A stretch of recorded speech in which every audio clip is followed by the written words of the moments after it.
কার দুস্থ? আরো জোরে বলেন, কার দুস্থ? মুরব্বী কই যায়? পেশাব করতে যাইতেছেন নিশ্চয়ই, কইরা কিন্তু আয় করেন, ঠিক কিনা? আল্লাহু ওয়ালিয়ুল্লাযীনা আমানু, আল্লাহ হলেন মুমিনদের দুস্থ, মুমিন হলে আল্লাহ তাআলার দুস্থ। কি সুন্দর একটা কথা। দুনিয়ার দুস্থ আছে না, আমার বন্ধু বন্ধু আছে না, ওয়াজ একসাথে বইয়া দুস্থ। দুনিয়ার কোন দুস্থ যদি কোন দুস্থকে রাত 3টার সময় ফোন দেয়, দুস্থ রে কোথায় আছিস, আমি তো বিপদে পড়ছি, সঙ্গে সঙ্গে দুস্থ কিন্তু কম্বলটা ফেলা দিয়ে দূর দিবে। দুস্থ তুই কই আছিস? কোন জায়গায়? কি নিয়ে আইতাম, লাড়ি না অন্য কিছু? ঠিক না? যেটা কয় লয়া দূর দিমনি। প্রকৃত দুস্থ হইলে সাথে সাথে ঘুম থেকে উঠবে। দুস্থ বলছে, দুস্থ আমি উজায় বিপদে পড়ছি, 1000 টাকা পাঠায়। যদি আসলি বন্ধু হয়ে থাকে 1000 কেন আরো বেশি চাইলেও সে দিয়ে দেবে। আর বন্ধুর চাহিদা যদি পুরা না করে, বুঝতে হবে তুমি হয়তো বন্ধু হতে পারো নাই, অথবা যার কাছে চাইছ সে তোমার প্রকৃত বন্ধু নয়, ঠিক না? দুনিয়ার দুস্থের কাছে দুস্থ চাইলে না করে না। দুনিয়ার দুস্থের খাতিরে দুস্থ মাঝে মাঝে সিগারেট টান দিয়ে। সিগারেট খাওয়া কেমনে শিখে? হঠাৎ করে একজন টান দিলা, যার লোকে চলে দুস্থ দেওয়া না, একটা টান দেয় কেমন লাগে, এমনি তো শিখে, ঠিক কিনা গো? গাঁজা কোথায় হঠাৎ করে গাঁজা পায় না, গাঁজা কোথাও বেঁচে এত বুঝতুই না। গাঁজা কোন জায়গা বিহি হ, এটা যারা গাঁজা না খায় এরা চিন্তুই না, ঠিক কিনা গো? এ ব্যাপারে আমার অভিজ্ঞতা আছে। খায়া না, জেল থেকেছি না 11 মাস। 11 মাস জেল কেটেছি। 11 মাসের ভিত্তিতে যে কত গাঁজা খোর আর কত মদ খোর, কত ইয়াবা খোর লোক আমার ওটা বসে আছে, বুঝলেন না কথা? এই হিসাবে কইছে। একটার কইছিলাম কি ইয়াবা কই একটা ট্যাবলেট আমারটা দেয় তারবি জেলের ভিতরে, দেয় তারবি না হুজুর দেখবেন আপনি। আর কইতে দেয় বিদায়, যদি জানে প্রশাসন তো মেরে লিব। আপনি কয়েন না, আমি আমার দেখাইতেছি, আমি বয়া দেয় না, আমি লইতেছি। ওমা 15-20 মিনিট পরে লইছে একটা, এটার নাম হইল ইয়াবা। হিস্টেশনের ট্যাবলেটের মতো লাগে বাবা। হিস্টেশনের ট্যাবলেটটা যেমন সেম এত বড়, সেম এমন। আমি না কাছে নিয়ে এমন গাইছি দিয়ে যে স্যান্ডেল গরম করে। এটার মধ্যে আবার কি আছে হুজুর? এটা খাওয়া যে কষ্ট, এটা খাইতে 4-5টা জিনিস লাগে। কিতা লাগে? একটা পয়সা লাগে, একটা টেয়া লাগে, একটা ম্যাচ লাগে, একটা সিগারেটের যে ভিতরে যে এই যে কি সিলভার কালারের যে কাগজ, এই কাগজ লাগে। কিনলে কি এমনে এমনে এমনে এমনে আবার গোড়া করম লাগে, গোড়া করে এটার মধ্যে থন লাগে, থই একটা ম্যাচ দিয়া নিচে দেয় বাড়ি দিয়ে এটা হালকা হালকা উনবো, উনলে পরে আরেকটা টেহা দিয়ে টাইনাটা নিয়ে দিব। শ্বাসটা যে নিমো দাঁতের মধ্যে লাগলে আবার দাঁতটা ফেলে দেবো। এই জন্য শ্বাসটা টান দিলে একটা পয়সা লাগালে আমার লাগে, যাতে করে সরাসরি বাতাসটাকে দাঁতও না লাগে, দাঁতও লাগবে দাঁত দেবো গা। এর লাগি এটা এমনি নিয়ে দাঁতের মধ্যে লাগাই পরে ভিতরে শ্বাসটা ঠান্ডা নন লাগে। কতটা কষ্ট দেখছেন? আমি এটা না খাইলে কি দেখো, না খাইলে হুজুর ঝান্ডা চলে না। জেলখানার ভিতরে ইয়া বলে যে তাদেরকে, আরে বাপরি বাবা সাহস কত বড়, এরা কেমন নেশা করছে, কেমন নেশা করছে। আল্লাহ জাতিকে হেফাজত করুন সকলে বলে আমি। জেলখানায় গেলে মনে হয় পুরা জেলখানাটা নেশাগ্রস্ত আসামি ভরা। 80 থেকে 90% আসামি হলো মাদকের আসামি। 80 থেকে 90% আসামি, আমি আমার অভিজ্ঞতায় বলছি, 11 মাসের অভিজ্ঞতায়, যে 80 থেকে 80 হলে কম হবে, 90% আসামি হলো মাদকের আসামি। আর মাদক খাগারা বুড়ারা, বেশিরভাগ জোয়ানরা। এই জাতিকে যদি না বাঁচান, এই যারা মুরব্বীরা যারা সমাজ পরিচালনা করেন, এই জাতিগুলি, এই ভবিষ্যৎ প্রজন্মগুলি আপনাদের জিম্মাদার। এই ভবিষ্যৎ প্রজন্মকে, যুবক শ্রেণীকে যদি আপনি না বাঁচান, হাসরের ময়দানে আল্লাহর আদালতে আপনাকে জবাব দিতে হবে। সমাজের প্রত্যেকটা গ্রামে 10-15 জন মুরব্বী আছে না? কোন বিয়া শাদী হলে আর দাওয়াত দিনিও মুরব্বীরা দাওয়াত দেয় না। আমরা তো বেশি খাই, হেরা হুজুররা বলে খা, হুজুররা বলে দাওয়াত খায়, আর আরো বেশি খা। আমরা তো নিয়ে বয়ালে খাইতে আমি পারি না। হুজুররা তো খাইতে, আসলে খাইতে না, কথা ছড়াই দিয়ে হুজুররা খাইতে, হুজুররা পেট বড়। আরে বাবার খাইতে বলে বোঝা যায় কেন কার পেট বড়। 1 প্লেট খাওয়ার আগে 14 প্লেট খা। হুজুররা বলে পেট বড়, আমি 1 প্লেট সারতে না, আর সবাই খাইয়া শেষ দিয়ে যে ফাট ফাট ধুমা উঠতেছে ছায়াতে। এখানে আল্লাহ হেফাজত করুন সকলে বলে আমিন। এই যুবক শ্রেণীকে আল্লাহ হেফাজত করতে হবে ভাই, চেষ্টা করতে হবে, মুরব্বীদের দায়িত্ব। আল্লাহ রাসূল বলেছেন, আলা কুল্লুকুম রাঈন ওয়া কুল্লুকুম মাসউলুন আন রাইয়াতিহি। তোমরা প্রত্যেকে রাখাল, প্রত্যেকে রাখাল, রাখালিত্ব সম্পর্কে হাসরের ময়দানে জিজ্ঞাসা করা হবে। তোমার পার্শ্ববর্তী একটা যুবক, যে যুবককে যদি বলো কাজটা করতে হবে, ছেলেটা তোমার ডাকে সাড়া দিয়া কাজটায় নেমে যায়, এমন একটা ছেলে যে তোমার কথা শুনে তাকে কেন নামাজের কথা বলো নাই, তাকে কেন খারাপ কাজ থেকে বিরত রাখার চেষ্টা তুমি করো না। তোমার কথা তো যুবকরা শুনে, তুমি এলাকার মুরব্বী, তোমার কথার জন্য তো ছেলেরা তুমি কথা বলার সাথে সাথে শুনে ফেলে, তাহলে তুমি কেন বলবো না? আমি প্রথমত গোপালগঞ্জ চাকরি করতাম, 7 বছর গোপালগঞ্জ ছিলাম। এক মাদ্রাসার বুখারি পড়াইতাম আলহামদুলিল্লাহ। তো এক মাদ্রাসার এক শিক্ষক পাশে কোর্ট আছে, কোর্টের ইমামতি করে, কোর্টের ছোট্ট ছোট্ট মসজিদ ইমামতি করে। একদিন জোর নামাজ পড়তে এসে হুজুর হাসতেছে। আমি হুজুর হাসতেছেন কেন? আজ একটা ঘটনা হয়েছে। বলে কি?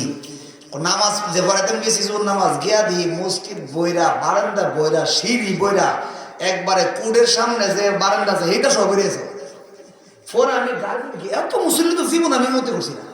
কোর্টের মধ্যে মানুষ এলে 10-15-20 জন আয়, মসজিদ পড়ছে, বারান্দা পড়ছে, সিঁড়ি পড়ছে, নিচতলা যায়, আবার কোর্টের বারান্দা আছে, এর মধ্যে মাছ উঠছে, মুসলিম আর হয়েছে। ঘটনা কি? পরে ছায়া দিহি আমার জানা মতে, গোপন হিন্দু আছে অনেক, ছায়া দিহি হিন্দুরা নামাজ পড়তে আসছে। নিশ্চয় কোনো ঘটনা করছে, হিন্দুরা নামাজ পড়তে আসে গেলি। পরে নামাজটা পরে এক হিন্দুরা তো আমি চিনি, কোর্টের ইমাম হিসেবে জিজ্ঞেস, কি ভাই ঘটনা কি? তা হুজুর আজকে আমরা নতুন একজন স্যার আছে, জজ আছে, স্যারে আয়া সব কর্মচারী কর্মকর্তা প্রথম মিটিং করে না, একটা অফিসার আইলে সবার বয়া মিটিং করে প্রথম শব্দ বলছে, তোমরা হইলো এই কর্মচারী কর্মকর্তা, তোমরা হইলে মানুষের বিচার করবা, আগে তোমরা ঠিক থাকতে হইব, আর ঠিক থাকার প্রধান লক্ষ্য নামাজ পড়তে হইব। আমার এই কোডের অধীনে যারা চাকরি করো, আজকাল জোর থেকে যদি নামাজ না পড়ো, কালকাতে কই বদলি করি আমি নিজেও জানি। প্রথম এই ভাষণ দিছে পরে জোরের থেকে সব কিছু নামাজ হতো। তো হুজুর তুমি এলে গেলে, হুজুর আমি যে হিন্দু, সাড়ে জানবো 3 দিন পরে। এর আগে চাকরি বাচ্চা লোক, আগে চাকরি বাচ্চা নামাজ পড়তে তাই সাড়ে জন জানবো আমি হিন্দু, তারপরে নামাজ ছাড়ুন নেই। বুঝেন নাই কথা? একটা কোর্টের একজন মহা ব্যক্তি জাজ যখন বলেছে নামাজ না পড়লে কোথায় খেলাবো, কোথায় বদলি করবো, সাসপেন্ড করবো, আমি নিজেও জানি না, হিন্দুরা পর্যন্ত মসজিদের বাইরে যেতে বাধ্য হয়েছে। সমাজের একজন মুরব্বী যিনি সমাজ পরিচালনা করেন, আপনি যদি বলেন আমার এই সমাজে থাকতে হলে সুদখোর থাকতে পারবে না, আমার এই সমাজে ঘুষখোরের জায়গা নাই, আমার এই সমাজে বেনামাজির জায়গা নাই, আমার এই সমাজের যৌতুক করার জায়গা নাই, ইনশাআল্লাহ সমাজ এক সপ্তাহে সুন্দর হয়ে যাবে। একজন মুরব্বী যদি দাঁড়ায় যদি কথা বলে, ঠিক কিনা বলবেন? সব হুজুররা দাওয়াত দেন না, হুজুররা কইব সব সুদ যে হারাম জানেন না, হুজুররা কত করলি আমরা কইতারি না। সবাই মুখে মুখে কবেন, জায়গায় জায়গায় কবেন, সুদ করে আটকা যায়, সুদ হারাম এর উন্নয়ন করবেন। সবাই মিললে যদি সবাই মিলে সুদ হারাম করতে দেন এলাকার মধ্যে, আর সুদ করে মুখ দেয় তারব। আমরা সব হুজুররা দিয়ে কয়, ইমাম সাহেব আপনি কয়েন সুদ হারাম, ইমাম সাহেব আপনি কয়েন মা বাবার কথা শুনতো, ইমাম সাহেব আপনি কয়েন ঘুষ হারাম, ইমাম সাহেব কয়েন যে তার যৌতুক যেমন না নেয়, স্বামীর স্ত্রীর কথা শুনে, স্ত্রীর যেমন স্বামীর কথা শুনে, এই কথা সব ইমাম সাহেবরা বলবো, সব ইমাম সাহেবরা করতে পারে, আমরা খালি শুনবাই না। এটার নাম ইসলাম না। সব হুজুররা কইতে হবে, সব আলেমরা বলতে হবে, সব ইমাম সাহেবরা বলতে হবে না? কেন? আপনারও তো দায়িত্ব আছে। আপনার যতটুকু জানেন ততটুকু বলার দায়িত্ব আপনার। ঠিক কিনা বলেন? কথাটা অন্যদিকে চলে গেল। আমার ভাইয়েরা, দুস্থ যখন দুস্থকে ডাক দেয়, যেমন ডাকে সাড়া দিতে বাধ্য, যত রাতের আধারই হোক যেতে বাধ্য, ঠিক তেমনি ভাবে আল্লাহ তাআলা যদি কোনো কিছুর আদেশ করেন সেই কথাটা শোনা জরুরি কিনা? আল্লাহ যেহেতু আমরা দুস্থ কইছে, কথা বুঝাতে পারছি না? আল্লাহ যেহেতু মুমিনদের দুস্থ বলছে, ভাই এটা তো শুনবো না। আল্লাহ যেহেতু দুস্থই বলছে, আমরা দুস্থ বলছে, দুস্থ হয়ে যদি কোনো কিছু আদেশ করে তাহলে এটা শোনা জরুরি কিনা বলেন? শুনবেন কিনা সবাই? দেখেন আল্লাহ তাআলা কত মায়া করে, যেই জিনিসটা একটু কঠিন কঠিন মনে হয় কোরআনের ভিতরে সেই জিনিসটা শুরু দিয়ে দুস্থ করে ডাক দিয়েছে। সুবহানাল্লাহ। যে জিনিসটা মানাটা কি একটু কঠিন কঠিন, সেই জিনিসটা আল্লাহ কি কইছে? ইয়া আইয়ুহাল্লাযীনা আমানু কুতিবা আলাইকুমুস সিয়াম। আল্লাহ জানেন বছর ঘুরা ঘুরা বৈশাখ মাসে রোজা আসবে, বছর ঘুরা ঘুরা চৈত্র মাসে রোজা আসবে, ধান কাটার সময় রোজা আসবে। আল্লাহ জানে প্রচন্ড গরমের সময় রোজা রাখতে হবে, মানুষের কষ্ট হবে। এই জন্য আল্লাহ ডাক দিয়ে বলে, হে আইয়ুহাল্লাযীনা আমানু, হে আমার দুস্থ, হে মুমিন, আমার নাম মুমিন, তোমার নাম মুমিন। এক জায়গায় আমি তোমার দুস্থ কইছি, এর মানে ইয়া আইয়ুহাল্লাযীনা আমানু মানে হে আমার দুস্থ, কুতিবা আলাইকুমুস সিয়াম, তোমার উপরে রোজাকে ফরজ করা হয়েছে। যখন কোন মুমিন এই কথা চিন্তা করে, আমাকে দুস্থ বলে ডাক দিয়ে আল্লাহ বলছে রোজা রাখার জন্য, আমার জান চলে যাক যাক, আমার গ্রাম বৈশাখ মাস হোক আর চৈত্র মাস হোক, প্রচন্ড রোদ থাকুক আর না থাকুক, যত কষ্ট হোক, সেরি খায় আর না খায়, যত অবস্থায় থাকুক না কেন, দুস্থ হয়ে যেহেতু বলছে রোজা রাখার জন্য, আমি এই রোজা ভাঙবো না। যখন দুস্থ হিসাবে চিন্তা করে তখন এই রোজা দুস্থই ভাঙতে পারে না। ঠিক কিনা বলেন? তাহলে বোঝা গেল যারা রোজা ভাঙ্গা ফেলে তারা কিন্তু দুস্থের পরিচয় দিতে পারে না। আমরা সমাজে দেখবেন কিছু কিছু বাজারের মধ্যে দেখা যায় রমজান মাস আইলে কি ফর্দা দেননি। সাইকেল চালান না কেউ? সাইকেল চালানো আছে নাকি? সাইকেলের ফেডারে বালা করে ফাটতে ফাটতে ফাটতে ফাটতে ফাটতে ফাটতে এই এটাকে কি তা কও? হ্যান্ডেলের ব্রেক না, হ্যান্ডেলের ধরে ছেড়ে দিছে, সাইকেল ফাটতে ফাটতে, সাইকেল চলবো না, আরো যাবো, চলতে থাকতো না। ইচ্ছা মতে ফার্ম দিছে, ইচ্ছা মতে ফেডেল ঘুরাইছে, দৌড়তে থাকবো। শয়তান না কো আমি 11 মাস ইমন ফার্ম দিব, আল্লাহ কইছে আমার বলে বাইন্দা রাখবো রমজান মাস। হাদিস আছে না? ইদা জা রমাদান, যখন রমজান আসে, ফুতিহাত আবওয়াবুল জান্নাহ, বুখারীর হাদিস, জান্নাতের দরজাগুলি খুলে দেওয়া হয়। ওয়া গুললিকাত আবওয়াবুন নার, জাহান্নামের দরজাগুলি বন্ধ করে দেওয়া হয়। ওয়া সুফিদাতিশ শায়াতিন, শয়তানকে শিকল দিয়ে বেঁধে দেওয়া হয়। শয়তান না জানে আমার রমজান মাসে বাইন্ধা লাগবে, এজন্য 11 মাস এমন ভাবে ফেটেল পারে, ফাটতে তাহে বাজারের মধ্যে সার দোকানে আর হোটেলের মধ্যে হোটেল লুকরি কয়, আমি কিছু লোক লাগাই দিছি, 11 মাস চালাইছি, এদেরকে দায়িত্ব দিয়ে আমারে বাইন্ধা দিছে, এটা এমনি চলবো। বুঝেন না? ফেটেল বাড়ছে, চলতে দেবো, 1 মাস এমনি চলবো। হঠাৎ করে যখন ঈদের দিনে ছাইরা দেয়, বুঝেন না কথা? ঈদের দিনে ছাইরা দেয়, দেখবেন সারা বাংলাদেশে ঈদের দিন কার্য বেশি, নামাজটা ফুইরে লিখে যায়। ইমন আসিনিও নামাজ যাবার গরমটা কি হাতে আইছে, টেহাটো লইয়া বিদেশ থেকে আইছে, রোজার ঈদকে কেন্দ্র করে ঈদ করবে, আবার আত্মীয়-স্বজন লাগে টেহার গরমে, আর হ্যাঁ মধ্যে 1 মাস বন্দিতে জেলখানাতে বাইরে আইছে, হেরো মাথা গরম, টেহাওয়ালারও মাথা গরম। ঠিক কিনা বল? এই রমজান মাসে যারা পর্দা লাগায়া সার দোকান খোলা রাখে, রমজান মাসে পর্দা লাগায়া যারা হোটেল খোলা রাখে, নিশ্চয়ই তারা মানুষ রূপে শয়তান। ঠিক কিনা বলেন? এদের বিরুদ্ধে সমাজ জাগতে হবে, এদের বিরুদ্ধে মুরব্বী চেয়ারম্যান নাম্বার আপনারা তাদের বিরুদ্ধে অবস্থান নিতে হবে, আর না হয় একদিন দেখবেন সমাজে রোজা রাখলে ওরা পাবেন না। বা বাড়িতে বউ জানে আমার জামাই রোজা রাখছে, কারণ সেই রেখায় গেছে আবার ইফতার হয়ে করে। মা বাপ জানে আমার ছেলে সেই রেখায় গেছে ইফতার করবো, মাঝখান দিয়ে 14 বার খাইছে। এটা কিন্তু আব্বা আম্মা জানে না, বউ জানে না। এই খাওয়ানোর সুযোগটা পাইলো কই, ওই যে হেরা তাহার কারণে। হেরা যদি না থাকতো এমন ভাঙ্গে বাপ কি খাম কি, হ্যাঁ এটা মনে করল ঠিক কিনা কর। ওর আম্মা জানে রোজা রাখছি, আমার বউ জানে রোজা রাখছি, ওর মাঝখানে নাই খাইতাম পারি, তার রোজা ভেঙে লাভ কি। হেরা যদি না থাকতো এই সমস্ত মানুষগুলি রোজা ভাঙলে না, তারা থাকার কারণে রোজাগুলি ভাঙ্গার উৎসাহ দেয়। হাদিসের মধ্যে আছে, যে ব্যক্তি গুনার পথ দেখায়, বলেন মান সান্না সুন্নাতান সাইয়্যাতান, যে ব্যক্তি গুনার কাজের উৎপত্তি করে, গুনার কাজে পথ দেখায়, এই পথে যত মানুষ গুনাহ করবে সবাই মিলে সেই গুনাহ হের মধ্যে সেই গুনাহ। তো ভাই আল্লাহ তাআলা আমার তেলাওয়াতকে তো আয়াতে এভাবে মুমিন করে ডাক দিছে, ইয়া আইয়ুহাল্লাযীনা আমানু। আরো একটা মিসাল দিলাম, বললে অনেক লম্বা হয়ে গেছে কথাগুলি। ইয়া আইয়ুহাল্লাযীনা আমানু লা তাত্তাখিযু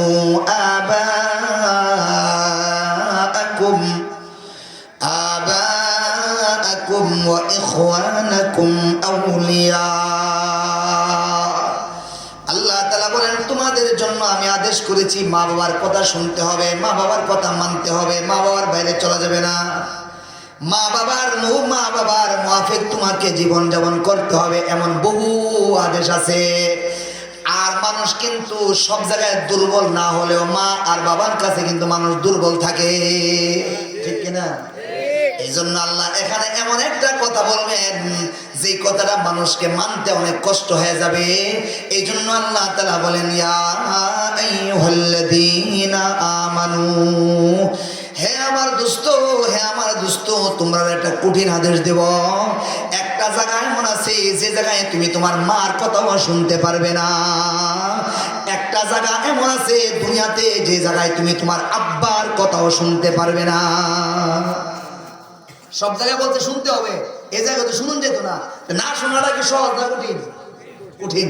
এই জন্য দোস্ত, তুই না আমার দোস্ত মুমিন, আমি একটা কথা কই, বলে কি এমন অবস্থায় তোর মার কথা শুনতে না। দেখছেন নি মার কথা বাবার কথা শোনার প্রতি কি আদেশ দেন।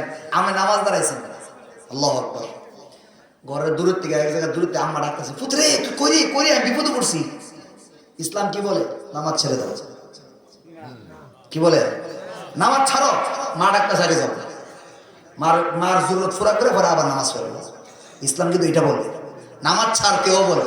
মার কথা কত গুরুত্ব, মার ডাকটা কত গুরুত্ব, তাইলে আপনি বিয়ে করছেন 3-4-5 বছর হয়েছে, সংসারটা বনতাছে না, মা তো দেখতেছে কাহিনীটা, ছেলে বিদেশ 6 মাস দর্শন করে বিদেশ গেছে গা, তাই কালো ফিস করে পরকিয়া চড়াইছে, এমন আসেনি ও জামাই বিদেশ, তাই কারিগারি ফাটাইছে, তা লইয়া মোবাইল লইয়া আইফোন লইয়া আর একটা লয়ে গেছে, এমন আসেনি সমাজ। এখন ইসলাম বলে মা যদি পুত্রে এটা দিয়ে ডগ বালা না, এটা ভাল না। তো ইসলাম বলে তোমার আব্বা আম্মা যদি বিদ্বেষ না নিয়ে তোমার প্রতি আন্তরিক হয়, তাকে শুধরানোর চেষ্টা করার পরেও না পাইরা তোমাকে যদি আদেশ করে তারে বদলানোর জন্য, ইসলাম বদলানোর উপর সাপোর্ট করে। ইসলাম কি করে? সাপোর্ট করে। মা কইছে ভালো না, কত বউ হাইসো বিলে ভরে রয়েছে, ভালো না, মার কথা আগে বলতো, এর চেয়ে ভালোটা পাইবি। বুঝাতে পারছি না কথা? তোর মা বাবার কথা ইসলামের মধ্যে 2টা মিসাল দিলাম, গুরুত্ব আছে না নাই? এক জায়গায় লা তাত্তাখিদু, তোমার আব্বা আম্মাকে আপন বানাইতে পারবে না। ইয়া আইয়ুহাল্লাযীনা আমানু, হে আমার দোস্ত, লা তাত্তাখিদু, বানায়ও না কাকে? আবাআকুম, তোমার আব্বা আম্মাকে কি বানাইতাম না? আউলিয়া, আপন মনে করতে পারবে না, দোস্ত বানাইতে পারবে না। বলে কোন সময়? আল্লাহ কোন সময়? ও ইনিস্তাহাব্বুল কুফরা আলাল ঈমান, তোমার আব্বা আম্মা যদি আল্লাহর নাফরমানিকে বেছে নেয়, তোমাকেও করতে বাধ্য করে, সাবধান, এই জায়গায় কিন্তু তুমি তোমার আব্বা আম্মাকে ডিনাই করবে, রবের হুকুম মানবে। তোমার আব্বা আম্মা জন্মের পর থেকে কোন মাজারে যায়? কোথায় যায়? এমন সংসার আসেনি? আব্বা আম্মা বাজারে যা, এখন সন্তানকে বলে আব্বু চলো। ছোটকালে বুঝছি না, মা বাবা লই গেছি, এখন বুঝছি মাজার ভালো না।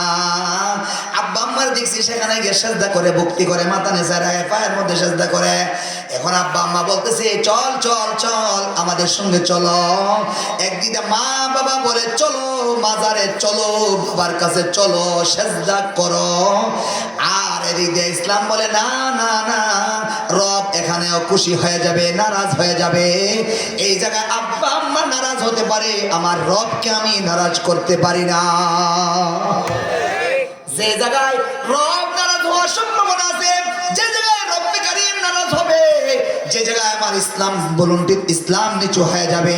আব্বা আম্মা যদি সেখানে জীবনে আদেশ করে আমাকে বলে আব্বারে তুই না বিদেশ তাও অনেকটাই কামাই করিস, কি করতাম না একটা গরু দিলাস না মাজার পুরুষ।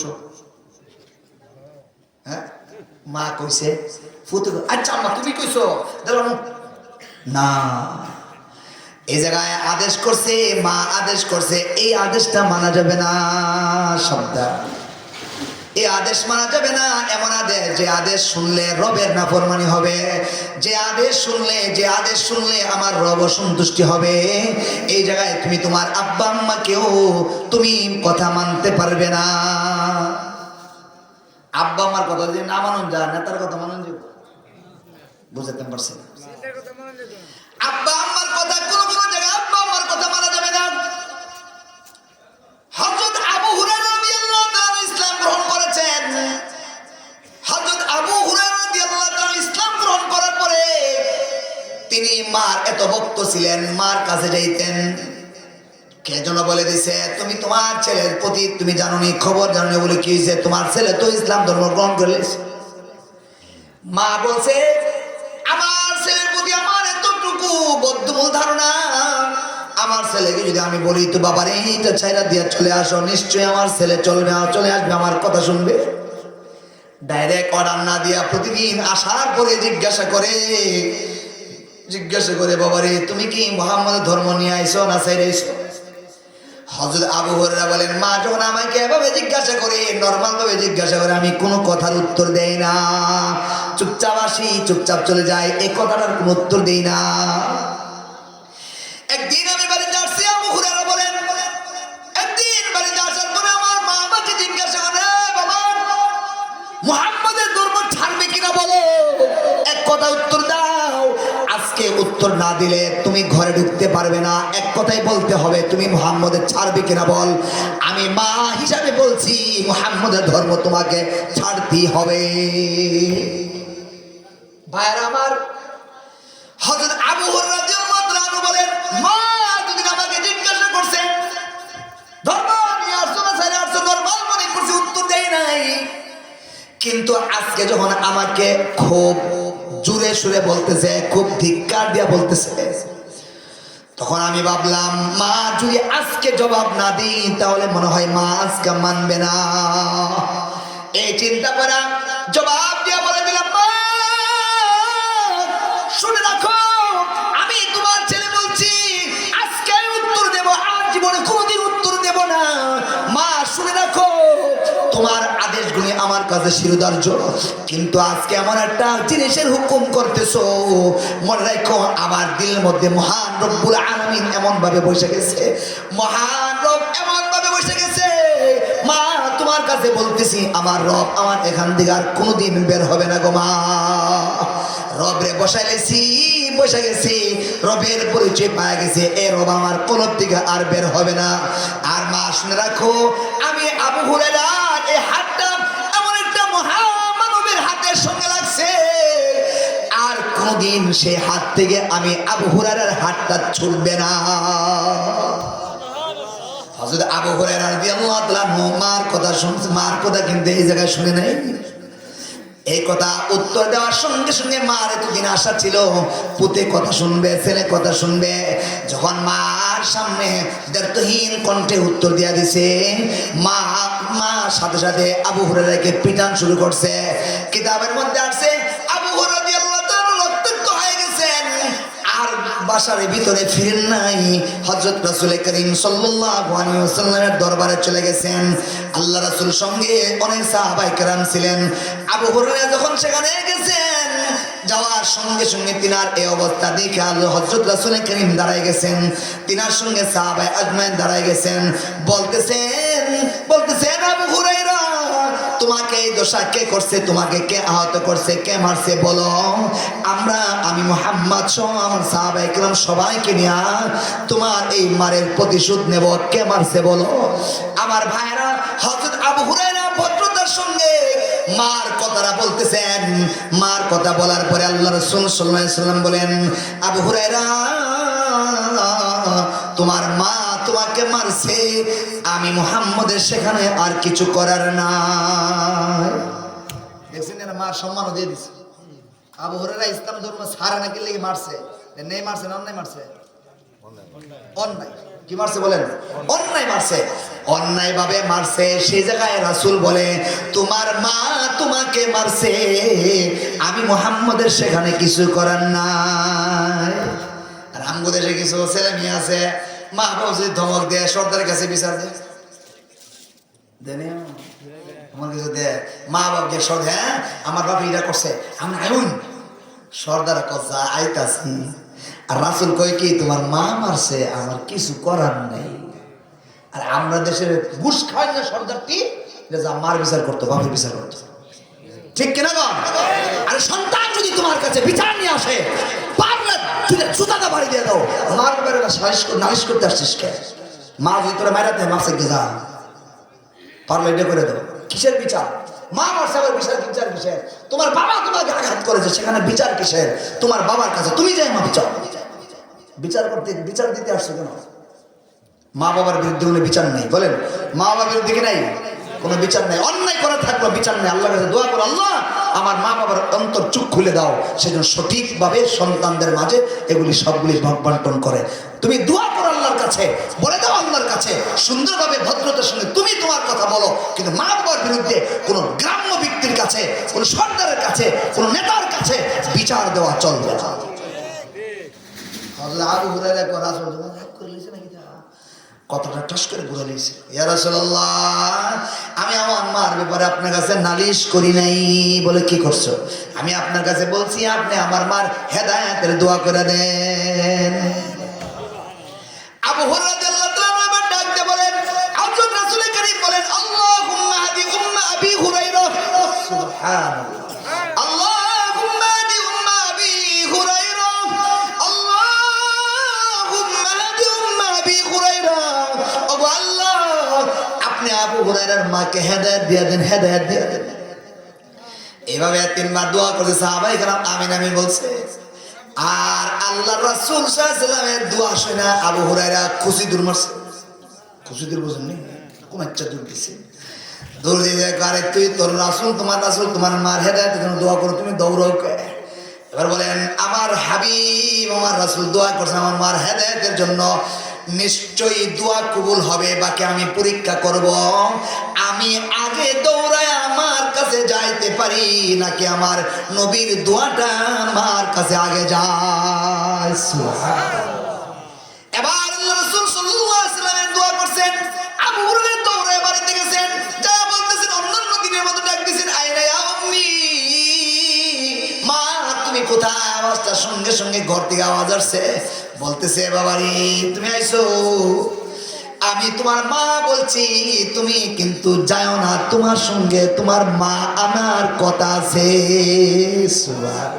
আবু হুরায়রা এতদিন তো জিজ্ঞাসা করতো, সাথে সাথে নিয়ে এসো না সাহেব এসো, মুহাম্মদের ধর্ম। আর আজকে দেখো আরো তোমার কথা আছে, নরম নরম লাগে দিন।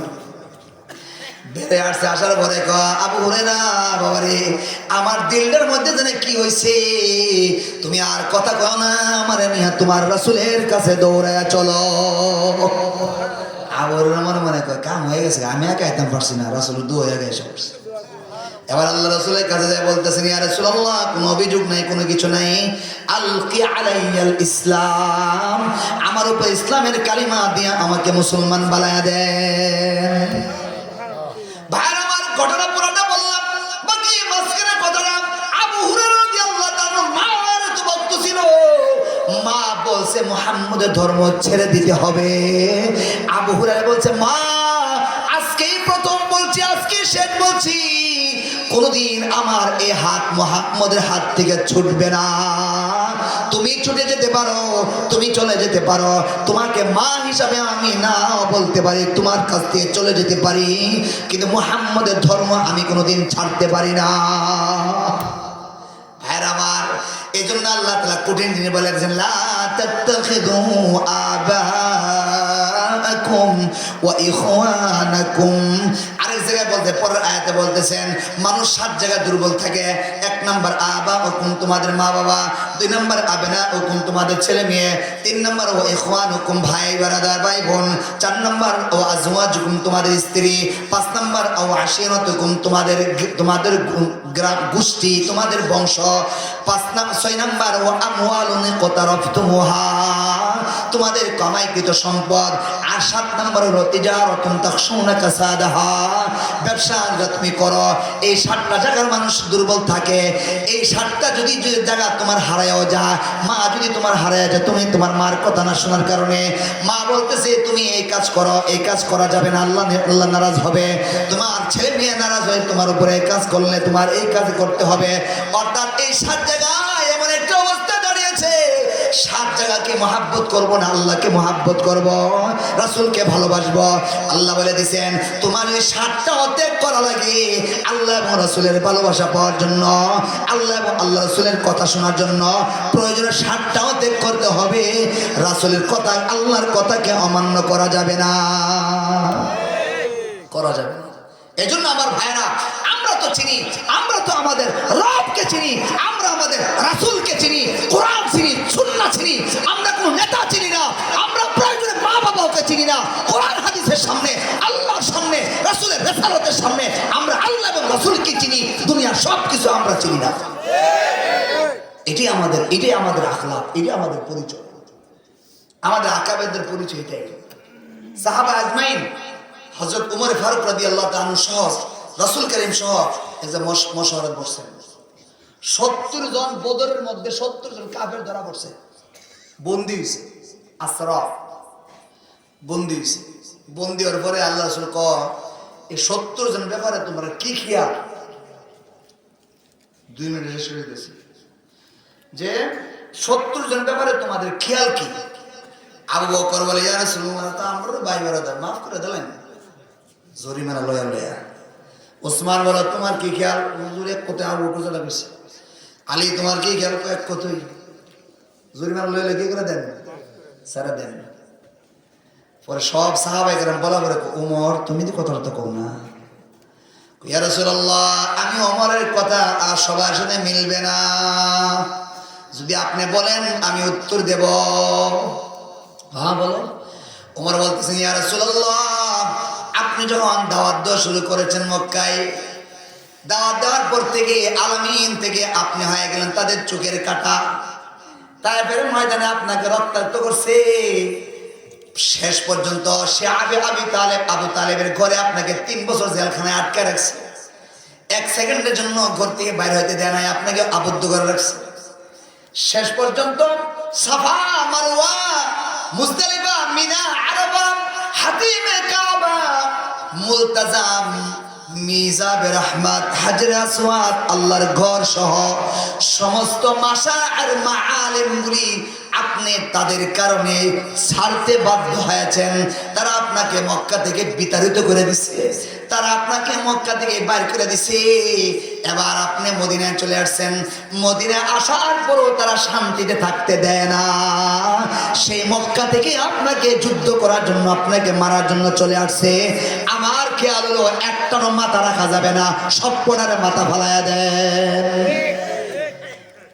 হুজুর শুধু মাথা ভালো না, আমার আরেকটু কথা ভাই আছে। বলে কি তা? ও 70 জনের মধ্যে আপনি দেখেন আপনার রক্তের সবচেয়ে কাছের কেডা, হেডের আপনি নেন, মাথা ফালাই বললে। আর আমি উমরের বাপ যদি তাই আমার দেন, আমি উমরের ছেলে যদি তাই আমার দেন, আমার রক্তের কাছের আমার দেন, আমি বুঝাইয়া দেব রবের সামনে, রাসূলের সামনে আমার ছেলেকে আমি মহব্বত করি না, আমার রবের সামনে, আমার রাসূলের সামনে আমার বাবা আমার কাছে আপন নয়, আমার কাছে আমার রাসূল আপন, আমার কাছে আমার আল্লাহ আপন। উমর রাদিয়াল্লাহু বলে দিয়েছেন বেটা মতো রাসূল সাল্লাল্লাহু আলাইহি ওয়াসাল্লাম ফায়সালা দিয়েছেন সবাই যারা কইছে এটা মশওয়ারার মধ্যে ইখতিয়ার আছে, মশওয়ারা আমানত, ইখতিয়ার আছে। সবাই তে খেয়াল নিয়েছে উমর আর সাদ দুইজন বলছে এক কথা, বাকি সব বলছে আরেক কথা, মাফ করে দিবার লাগি। আল্লাহ রাসূল বলেন ঠিক আছে, সিদ্ধান্ত দিলাম সবাই জরিমানা লিয়ে ছেড়ে দাও। সিদ্ধান্ত কি দিছে?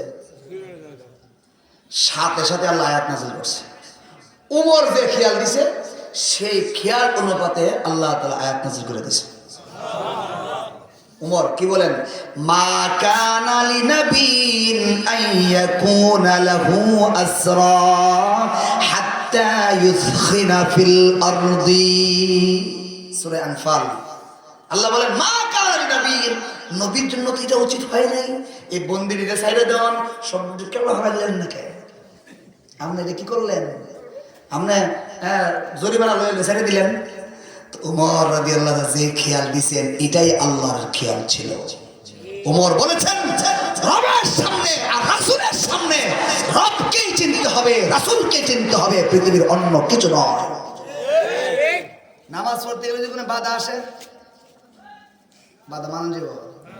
ছোট্ট 15 বছর বয়স, আমার একটু ফজর নামাজ পড়তে যাওয়া লাগবো, বাপে দেয় না, মা দেয় না। ছোট মানুষ আমরা নামাজ পড়ে না, আমার তো শুরু কয় বছর, মাত্র 15 বছরের নেই, বুঝে না। ফুট কি করে না, বুঝে না। একজন একেবারে চাচা, ও আপনার কাছে আমার এই মুখের মোবাইল নাম্বার আছে নি? আছে তো, দিন না নাম্বারটা। আমি তো এটা বুঝি টুঝি না। ফুট করে মোবাইল নাম্বারটা বাইকে রেখেছেন দি ওমা আছে না, আমার ফুট আছে না। ও পিতা ভালো বুঝে, নামাজে বেলা কি তা বুঝে না, শুরু শুরু। আর মোবাইলের বেলা না, মোবাইলের বেলা কি 10 বছর 9 বছরের বাচ্চা মোবাইলে ফাটকা রয়েছে। মোবাইলের বেলা এত বুঝা বুঝে, নামাজের বেলা তো বুঝে না। তোমার বুঝছে ঘরের মধ্যে বয়া বেখাতা নিচে বয়া মোবাইল টিপে সময় সময় কাটবে না। নামাজ পড়তে গেলে তোমার সময় নষ্ট হয়ে যাবে। এই যুবক, তোমার মা তোমাকে নামাজ পড়তে শীতকালে বাধা দিতে পারে, ডাক না দিতে পারে। এই জায়গায় তুমি তোমার মার কথা শুনবে না, এই জায়গায় রবের কথা শুনবো, মসজিদে গিয়ে নামাজ পড়বো। ঠিক কিনা ভাই? মাদ্রাসাওয়ালারা, এই মাদ্রাসার পিচ্ছি পিচ্ছি ছেলেরা জানে না তাদের ইতিহাস। আমরা যে সময় ঘুমটা সাফে, সে সময় এরা ঘুম থেকে উঠে। ঠিক কিনা বলে? রাত 5টার সময় 4টার সময় এদিক কিন্তু মাদ্রাসা কি চলে? ঠিক কিনা? এই তুমি আরো আরো না রবি নামাজ ফরজ হয়েছে, বয়স কত? 8 8 ঠিক কিনা? 8 বয়সে নামাজ ফরজ হয়েছে, বুঝাইতে পারছি? বালেক না ওর বলে নামাজ ফরজ, নামাজ ফরজ হয়েছে না, নামাজ ছাড়েনি এরা। ফাঁসল তো নামাজ না বলে, নামাজ না হুজুরের বেদ তো আসো বসো। বালেক হওয়ার আগে নামাজ শুরু করে কারা? মাদ্রাসা ছাত্ররা। বালেক হওয়ার আগে কোরআন শিখে কারা? মাদ্রাসা ছাত্ররা। বালেক হওয়ার আগে তাহাজ্জুদ পড়ে কারা? মাদ্রাসা ছাত্ররা। বালেক হওয়ার আগে মাগরিবের নামাজের আগে শেষে তাহাজ্জুদের নামাজ পড়ে পড়ে আল্লাহর কাছে চোখের পানি ফেলায় কারা? মাদ্রাসার ছাত্ররা। এদেরকে ভালোবাসবেন, এদেরকে মহাব্বত করবেন। আমি নামাজ শুরু করছি 40 বছর বয়সে, আমি নামাজ শুরু করছি 50 বছর বয়সে, আমি নামাজ শুরু করছি 60 বছর বয়সে। এক বছর নামাজটা তো বেটা লয় বাবা মসজিদের মধ্যে আয়া দেয় মুসল্লি। তুমি তো 40 বছর নামাজ পড়ছো না, হেটার খবর কা? হেটার খবর কো? ঠিক কিনা গো? এবারে মসজিদে গিয়ে ফিরছি নামাজ একটু আড়াআড়ি করলে মাদ্রাসা ভুলা মান দেওয়া না কি তা করে? ঠিক কিনা? এগুলি কয় অনেক নামাজে ফরজ হয়েছে না, তোমার পুত্র নামাজ হয়েছি না, ভুলা মানতে কাউকে। এরপরে মাদ্রাসা ভুলা মান সারাদিন হুজুরের সামনে তাহে কি কষ্ট করে তাহে কথা তো কইতারে না, মসজিদে একটু কথা তো কইবো, তারা কথা কর জায়গা আছে। আর আসলে পরে মাঠে খেলতে গেছে, তোমার মুল্লার খেলতে নামিয়েছে না, তোমার ভিডিও লাগছে কেন? তোমার ভিডিও লাগছে ছাত্রদেরকে আমরা পাঠাইছি যা একটু ঘোরাঘুরি করে, আমরা পাঠাইছি যে আসলে করে একটু ঘোরাঘুরি করে। কেন? 4টার সময় ঘুমোতে উঠছে, ফজর আগ পর্যন্ত সবচেয়ে কঠিন পড়াটা, নতুন সবক দেওয়া। আপনার ছাত্ররা জিজ্ঞাসা করেন মাদার হুজুররা দিকেন 24 ঘন্টার মধ্যে ছাত্রদের জন্য সবচেয়ে কঠিন সময় কোনটা? গাম বাড়ে দেওয়া সবক দেওয়ার সময় শেষ রাত্রে। সবচেয়ে কঠিন পড়াটা কোন সময় হয়? শেষ রাত্রে হয়। ফজর নামাজ পড়ে ঘুমাই থাকা কি কর ফজর করে আবার পড়া নাস্তা পর্যন্ত নাস্তা হয়ে আবার পড়া তারপরে ঘুমের ছুটি গোসলের ছুটি আবার 12টাতে পড়া শুরু আবার 1:30 ঘন্টা নামাজ পড়া 6টা বন্ধ পড়া নামাজটা পড়ে পড়া খায় আবার পড়া পড়তে পড়তে পড়তে পড়তে আসরে আজান দেয় আসর নামাজ পড়ে যদি হ্যাঁ না জানেন মাগের পরে পাগল হয়ে যাবে ঠিক কিনা বলেন আমরা তো সারি দিই একটু এবার 8টা থেকে লই ফুলাহান্তে বিস্কি মোল্লার না তো হেলথ হয়েছে কিনা আমরা হেলতারি না এরা সুযোগ দেন এরা মাদ্রাসা তালিবুল ইলম এরার পেছনে সময় দেন আপনার আমি কোন সময় আমল শুরু করছি এখনো তো অনেকে নামাজ পড়ি না আলহামদুলিল্লাহ আমাদের বাচ্চাগুলি নামাজ পড়ে আমাদের বাচ্চাগুলি তাহাজ্জুদ পড়ে আমাদের বাচ্চাগুলি কোরআন শরীফ পড়ে আমাদের বাচ্চাগুলি সবসময় তো ইবাদতের মধ্যে লেগে রয়েছে এই বয়সে টিভি দেখে এই বয়সে ল্যাম্পেন আছে এই বয়সে মা বাবার কুলে ঘুমান ঠিক কিনা বলেন এই বয়সে মা রান্নার ভিতরে ঘুমাইতে বাচ্চাগুলি সে বাচ্চাগুলি মা রান্নাতে বাইরিয়া মার আদরের কুলের থেকে বাইরিয়া মার কুল খালি কইরা মাদ্রাসায় এসে পড়ে থাকে কোরআন শরীফ পড়ার জন্য আদর করলে তো তারাই আদর পাও না ছাত্র কতজন আছে 100-150 উপর আছে এমন কেউ আছেন যে ফার্স্টে দামে একটা চকলেট খাওয়াবেন মাদ্রাসার তরফে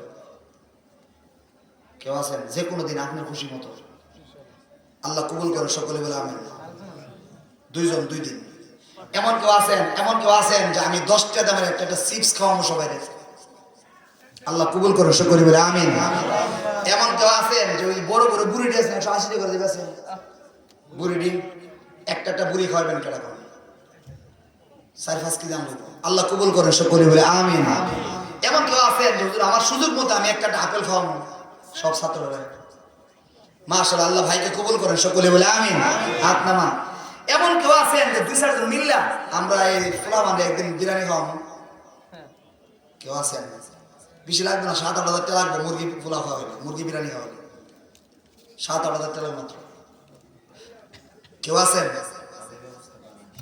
আমরা তো ব্যবস্থা সবই করতে এনতে করবো সবাই যে আতুরা যে সবাই তো আমরা ব্যবস্থা করতে কোন আর কাটা আছে একজন আছেন এমন কেউ আছেন যে বা 2 জনে মিললে আমি অর্ধেক দিই মানুষ অর্ধেক দিই বলেন ভাই একজন আরে ভাই আপনার একটা আপেল হয়তো 10 টাকা 15 টাকা খরচ হবে একটা 5 টাকা চকলেট বড় হবে এই সমস্ত গরিব ছেলেরা যারা বাসায় থাকে মা তারা চকলেট খাওয়াইতো বাবা তারা চিপস খাওয়াইতো বাবা তারা আদর করে মজা খাওয়াইতো এরা মাদ্রাসা পড়ার কারণে সে বাবার আদর থেকে মাহরুম থাকে মায়ের আদর থেকে মাহরুম থাকে আপনি তো আপনার সন্তানের জন্য সবসময় বিস্কুট নিয়ে যান সব কি বলে আপেল নিয়ে যান সংসারের মধ্যে অনেক কিছু ফল ফলাদি নিয়ে যান আপনি যদি তাদেরকে উৎসাহ দেন আপনি যদি তাদেরকে খানা খাওয়ান আপনি যদি তাদেরকে ফল খাওয়ান এলাকায় তারা বলবে কি আমাদের এলাকার মানুষ আমাদেরকে অনেক মহব্বত করে এলাকার মাদ্রাসাওয়ালারা আমাদেরকে খুব ভালোবাসে আর জিনিস তো 5 টাকা কিন্তু ভালোবাসার হতে পাইব অনেক বড় এর কারণে এতটুকু কারণে দেখবেন ছাত্ররা পড়ালেখার প্রতি আরো উৎসাহ হতে পারে জিনিস তো অনেক বড় না জিনিস তো ছোট পারবো ইনশাল্লাহ এমন 2 জন বা 4 জন 2000 করে বিরিয়ানি খাওয়াবেন 60টা লোক আমি চাই একদিন বিরিয়ানি খাওয়াবেন 2000 করে 4 দেবেন 8000 টাকা লাগবে বেশি লাগবে 8000 বেশি একটা লাগবে আমি জানি কেউ নাই একদম বিরিয়ানি খাওয়াবেন ছাত্রদেরকে বাসা বাড়িতে বিরিয়ানি খাইলে হেরা না খাওয়াই আপনি খাইলে পানি খাইবেন আমরা যদি বিরিয়ানি খান হেরা না খাওয়াই পানি খাইবেন পানি বিরিয়ানি স্বাদ পেতে জান কয়ে দেবেন আপনি খাইলে হের লেখাইতে আমরা যদি গর্ব করছি সবাই লেখাইতে পারেন আপনার একটু অংশ দিয়ে লেখাইতে আল্লাহ সবাইকে তৌফিক দেন সকলে বলে আমিন আল্লাহ তাআলা কোরআন হাদিসের সামনে আল্লাহ এবং রাসূলের সামনে তিনাদেরকে ভালোবাসার এবং তিনাদের পিছনে যারা সময় দেয় আহলুল্লাহ আল কোরআন যারা আছেন আহলে রাসূল যারা আছেন মাদ্রাসা তালিবুল ইলমদেরকে মহব্বত করার আল্লাহ এবং আল্লাহ রাসূলের পিছনে থেকে কোরআন হাদিস মতো জীবন যাপন করার আল্লাহ তৌফিক দেন সকলে বলে আমিন ওয়া আখিরু দাওয়ানা আলহামদুলিল্লাহি রাব্বিল আলামিন।